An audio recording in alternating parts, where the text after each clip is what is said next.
O dabar ir man labai malonu, kad šalia manęs yra svečias iš Latvijos, kuris jau ne pirmą kartą atvažiuoja į Lietuvą, dalyvauja konferencijoje. Aš manau, kad šita tradicija bus išlaikyta ir kitais metais. Tai yra Edvinas Šnorė, žmogus, kuris turi labai platų spektrą gabumų. Tai ir tarptautinių santykių, ir politikos mokslų specialistas, istorikas, o turbūt plačiai auditorijai tiek čia, tiek apskritai Lietuvoje ir, manau, Europoje jis yra geriausiai žinomas dėl jo iš tiesų labai stipraus pavyzdinio filmo apie sovietinius nusikaltimus, tai vadinama tarybinė pasaka arba Soviet Story filmas, kurį mes pernai čia žiūrėjome ir Lietuvos televizija taip pat rodė. Aš žinau, kad jisai turi dar ir kitų naujų planų. Dabar Edvinas labai intensyviai dirba ties Ukrainos badmečio arba Golodomoro klausimu. Ir jo pranešimas būtent susijęs su šiuo skaudžiu istoriniu įvykiu. Tiesiog dar pristatydamas noriu pasakyti, kad labai yra svarbu ne tik analizuoti po fakto, po nusikaltimų, kas įvyko. Labai svarbu žiūrėti, kaip pasaulis reaguoja tuo metu, kaip vyksta nusikaltimas. Nes dėja reikia pripažinti, kad genocidas arba nusikaltimai žmoniškumui lydėjo žmonijos istoriją šimtmečius ir tūkstantmečius ir dėja jie neišnyko po Antro pasaulinio karo ir holokaustas nebuvo paskutinis genocidas.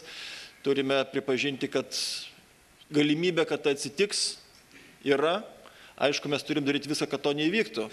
Ir vienas iš svarbiausių dalykų turbūt yra tai, kaip civilizuotas vakarų pasaulis, kurio dalimi mes save laikom, kaip mes reaguojame į tokius nusikaltimus, ar mes esame stebėtojai, ar mes aktyviai imamės kažkokių tai veiksmų, kai nusikaltimas vykdomas prieš kažką toliau, kas galbūt mūsų neliečia. Tai štai šią temą Edvinas rašo disertaciją ir pasidalins pagrindinėmis savo darbo tezėmis su jumis. The floor is yours.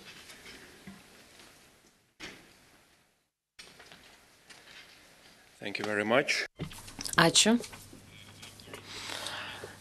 Džiaugiuosi galėdamas čia būti. Ačiū, kad pakvietėte mane dalyvauti šioje konferencijoje.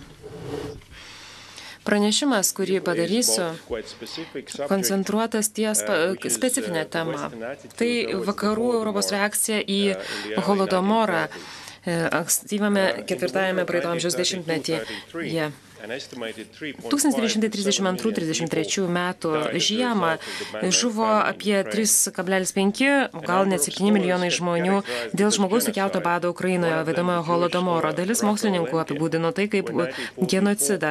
Vienas jų tai žydų mokslininkas Rafaelas Lemkinas, kuris 1944-aisiais sukūrė terminą genocidas. 1948-aisiais jis pateikė jungtinių tautų genocido termino apibrėžti. Lemkinas kilo ukrainiečių kilmės. Ir tai, kas vyko Ukrainoje 30-aisiais, Lemkinas tą aprašo kaip tyčinį sovietų vyriausybės įvestą žingsnį skirtą sunaikinti tam tikrą tarybų visuomenės dalį ir mažumą. Nors vakaruose žinota apie Holodomorą, jo apimtis ir pobūdį, reakcija buvo gan tyli. Išties grūdai, kurie prievarta buvo atimti iš ukrainiečių ūkininkų, buvo eksportuoti į vakarus. Šioje prezentacijoje aš kalbėsiu apie viešosios nuomonės vaidmenį vakarų Europoje ir JAV, formuojant oficialią vakarų Europos ir JAV reakciją į Holodomorą 32-33 metais. Visų pirma, svarbu apibrėžti, kokia informacija apie sovietų valdžios veiksmus Ukrainoje pateko į vakarus ketvirtajame praeito amžiaus dešimtmetyje. Šios informacijos pagrindu galima padaryti išvadas apie tai, Kokios galėjo būti tuo metu priimtos išvados dėl didžiojo bado priežasčių, apimties ir pobūdžio. Reikia pabrėžti, kad sovietų režimas visais būdais neigė badą. Kai vakarų spauda, pavyzdžiui, pranešė apie tai, kad tarybų valdžia perka grūdus iš užsienio, kad dengtų jų trūkumą namuose, laikraštis Pravda išspausdino to paneigimą. Stalinas neigė bado egzistavimą ir toliau eksportavo grūdus. Tačiau visiškai nuslėpti bado fakto buvo neįmanoma.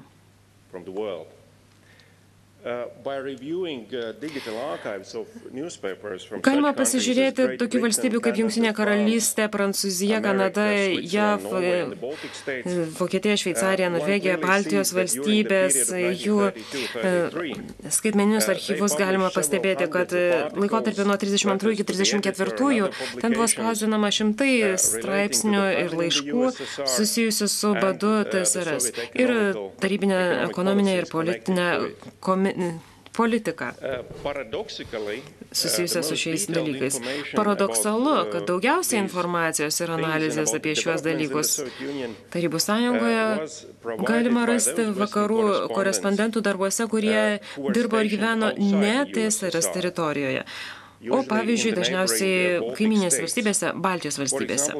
Pavyzdžiui, žurnalistai iš tokių įtakingų laikraščių kaip Britų Times, amerikiečių Chicago Daily Tribune ir Prancūzijos Journal de Débat pranešė apie Ukrainos badą iš Rygos, Latvijos. Būdami ne TSRS teritorijoje, jie nepatyrė tarybų valdžios cenzūros ir bauginimų taikytų užsienio korespondentams Tarybų sąjungoje.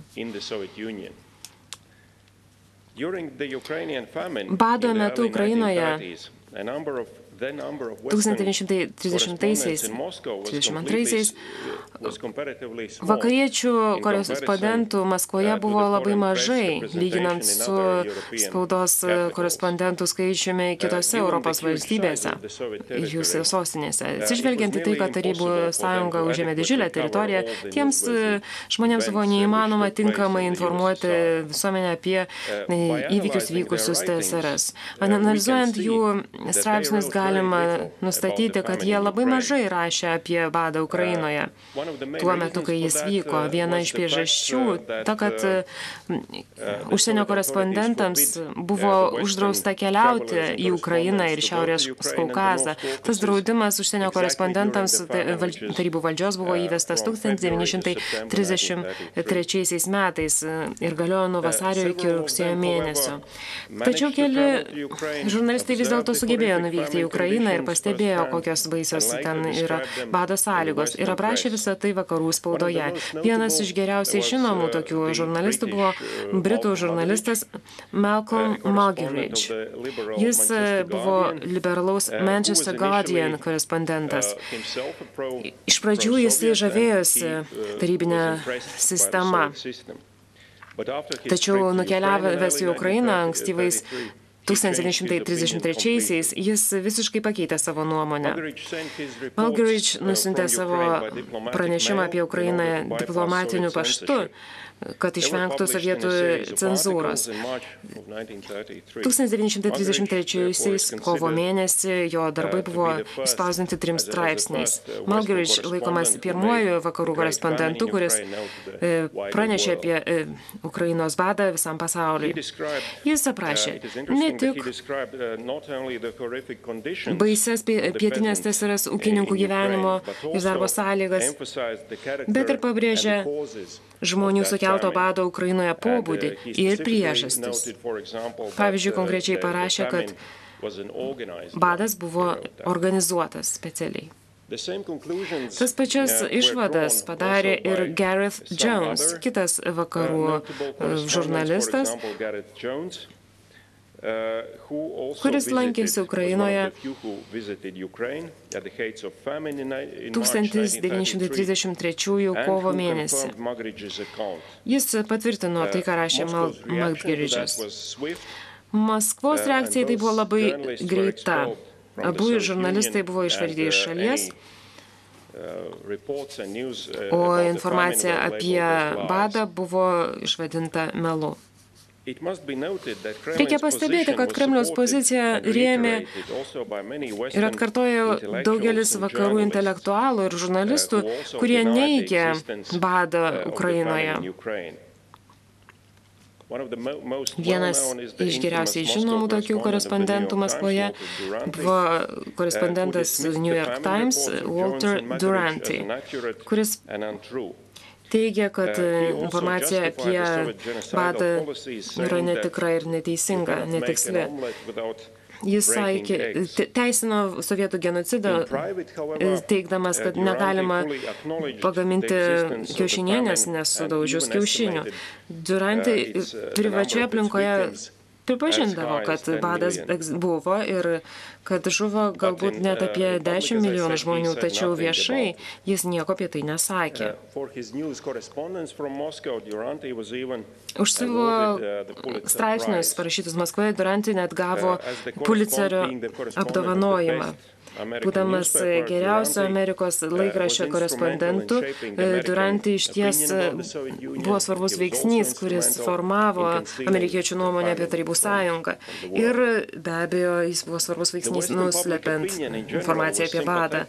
Vakarų visuomenės nuomonė Tarybų sąjungos atžvilgiu buvo teigiama praeito amžiaus 4-ame dešimtmetyje. Ne tik todėl, kad ta ribinė propaganda apmokėjo komunistų rašytojus ir žurnalistus ir jų darbą. Tačiau tuo pat metu Amerikoje buvo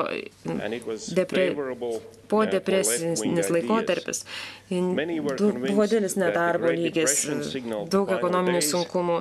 Ir tai lėmė kairiųjų pažiūrų sklaidą. Daugelis žmonių buvo įsitikinę, kad didžioji depresija reiškia, kad kapitalizmas eina į pabaigą ir tarybinė valdžios forma greit ir planinė ekonomika greit įsigalės. Nedaug kas žino, kad praeito amžiaus 4-ame dešimtmetyje tūkstančiai vakarų europiečių ir amerikiečių darbuotojų apkvailinti tarybinės propagandos emigravo į TSRS, ieškodami geresnio gyvenimo. Jų likimas buvo tragiškas ir 1940-aisiais dauguma jų jau buvo mirę.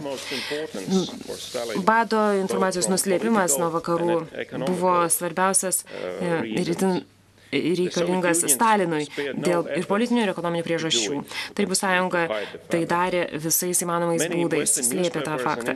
Daugelis vakarų intelektualų ir laikraščių buvo papirkti Tarybų sąjungos valdžios, kad rašytų teigiamai apie sovietinius reikalus. Pavyzdžiui, vienas gerai žinomų prancūzų rašytojų Romanas Rolanas gavo 5,000 frankų iš Tarybų sąjungos ambasados.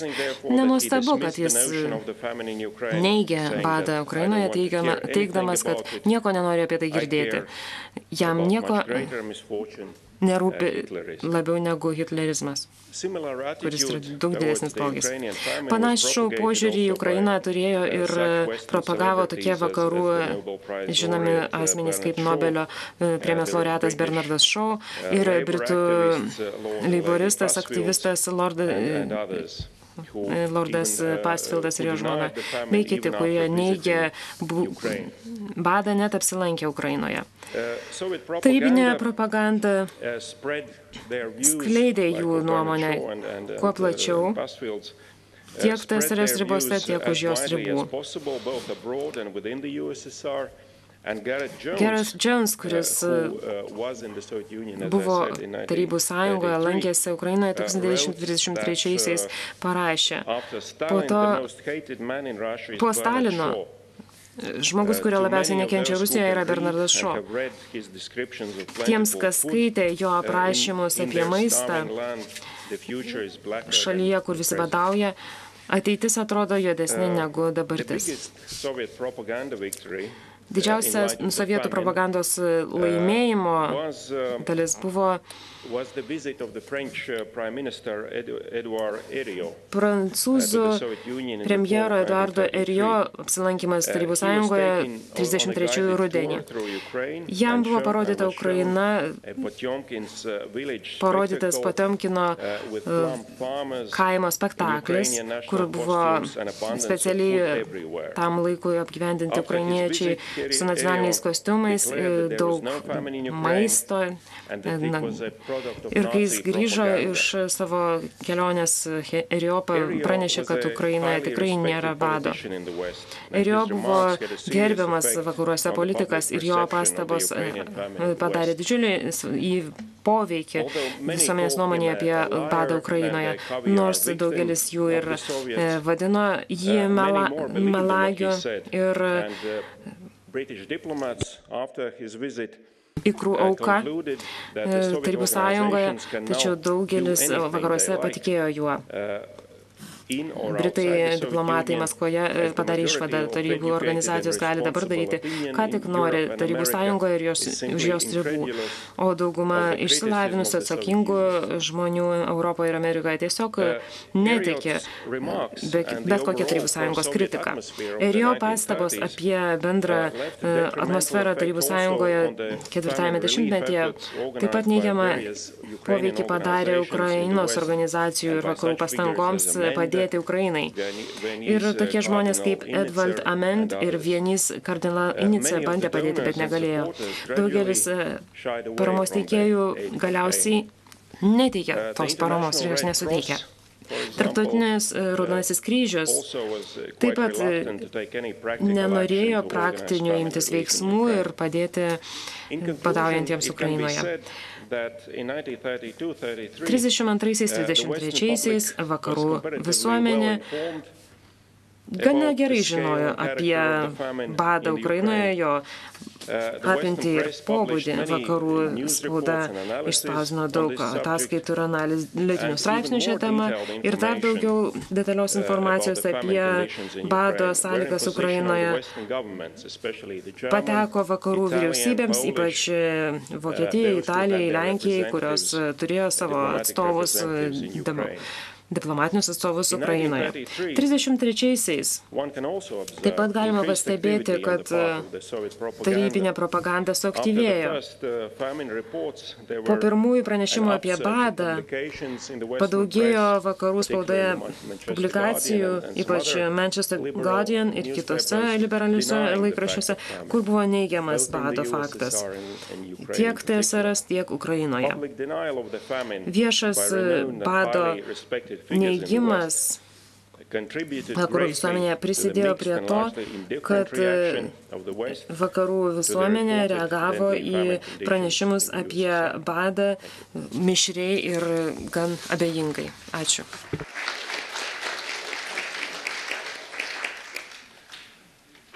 Ačiū